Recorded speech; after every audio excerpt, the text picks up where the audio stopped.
People. So listening, pay attention. Oh, yeah. You're looking for capitals.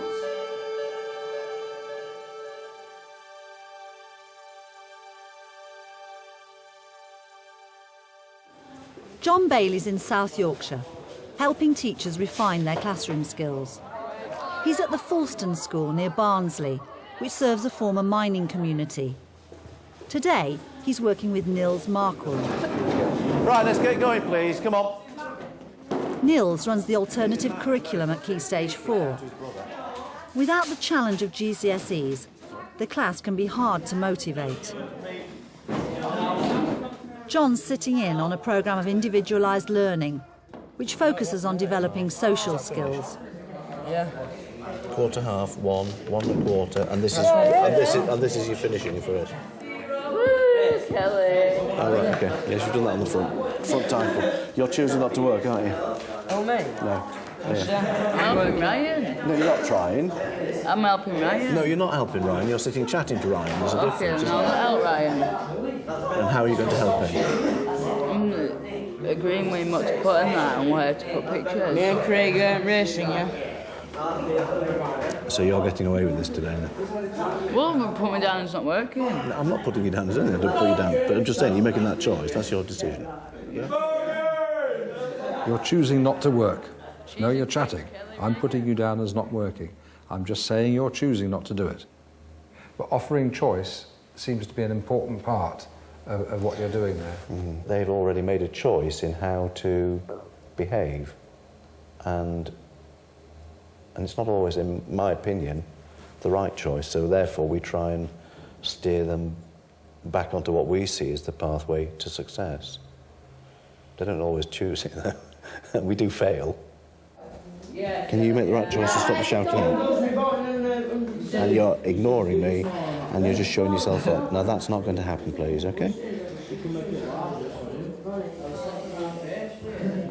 You will say things like, now you're showing yourself up.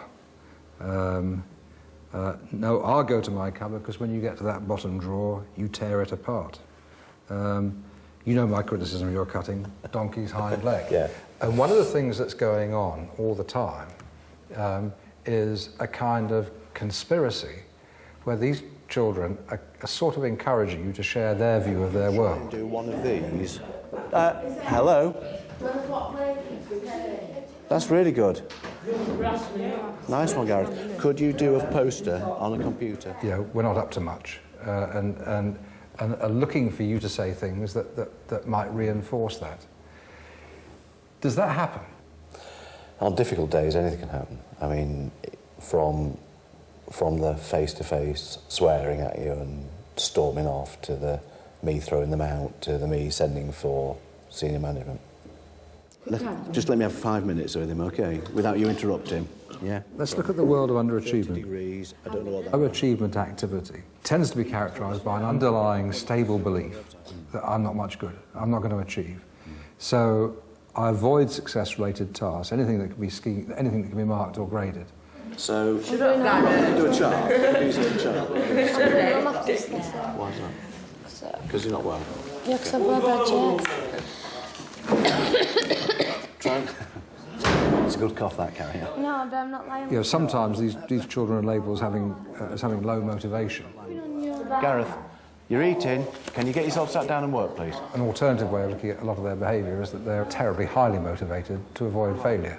And they'll generate a terrific amount of energy in the classroom in order to do that. Part of the underlying theory here is that if you have a stable attribution of yourself as a failure, it's very difficult for you to take praise, because if the teacher says, that's a really good piece of work, you show me that you're clever, the child you're saying that to says, no, I'm not. I know I'm not clever, and therefore the adult who's talking to me is lying. And so you get the phenomenon of the child who's relatively resistant to praise. I said she could do the cutting out, but then I'm going to give her those on a disc and show her how to put them on a page herself and label them on the computer instead of... John wants Nils to be less controlling and allow students to set their own targets. And that's going to be your attempt to do it in however. And you know my criticism of your cutting out. Donkey's hind leg. Yeah? How much work do you do with self-setting targets? We set targets with them. Students come up with their targets, but I do feel that we all the time are the ones that lead that process, rather than the ones that allow them to lead it. We're doing level 2, so it's before and after. So you're setting your target, that's what it was before, that's what you've achieved after. But you label them, you know, whatever it is. So this is the lawn, this is the flower bed with a nice purple shrub, this is a red thing at the front. Whatever you want to label it, it doesn't matter. And then you're going to take them all and stick them onto pages. So that was my criticism of that. So you're going to carry on and do that with before and after and label them. I don't know enough about it to know whether I could lead that. Well, you see, I should go on a course about that. Well, I think it's a piece of cake, or rather, it's just a question of having a bit of courage, because once you've got the idea that the learner needs to know in their own language where they are and where they're going next, 3 things get achieved. One is they've got some personal involvement in it. Secondly, you've got some script for what you're going to talk to them about when you sit down. And thirdly, when they offer challenge, you know, all the time I'm trying to drag you into my view of who I am. You know, I'm Nout. I'm crap. You know, I'm crap, really. Your answer is, no, you're not. Look at this. This is where we are, and this is where we're going next. How long did you finish it this lesson? I doubt it.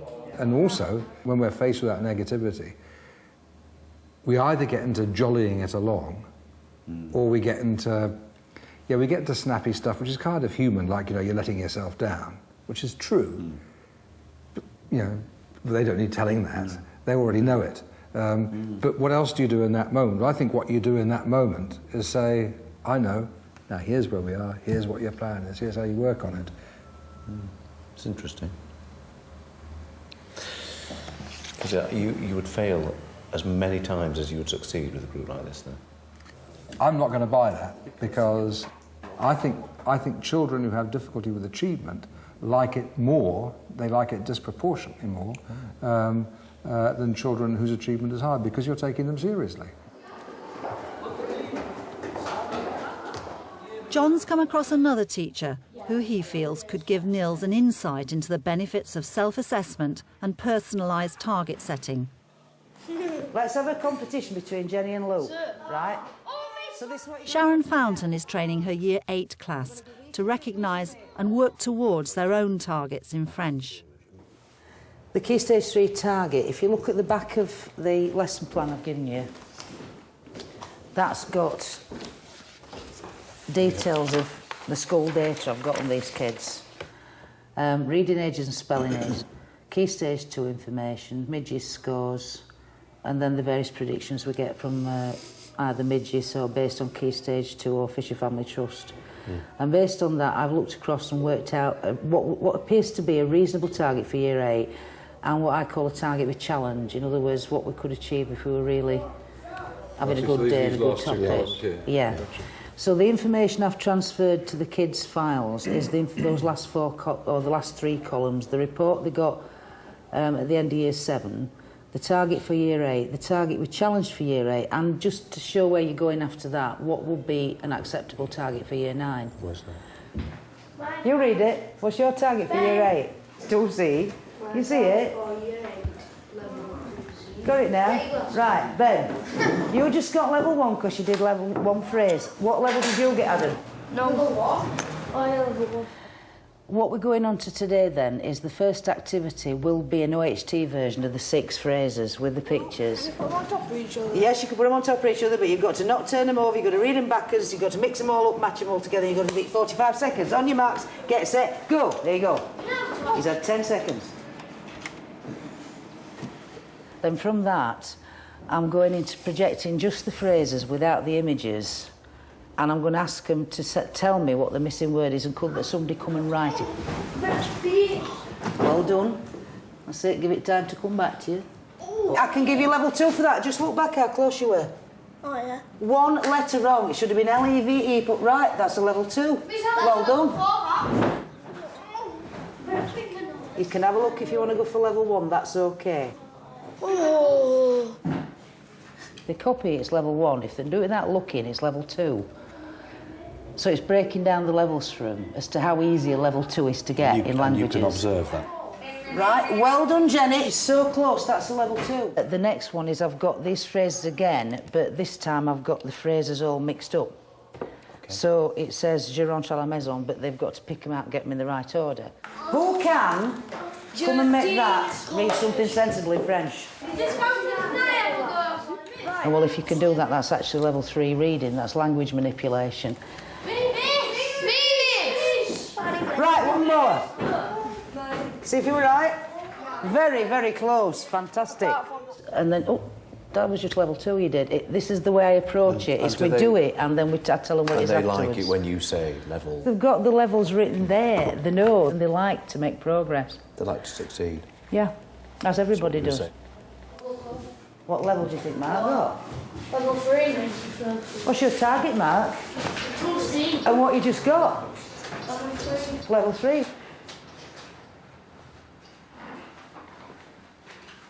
So, yeah, what we saw yesterday with Sharon was absolutely classic stuff.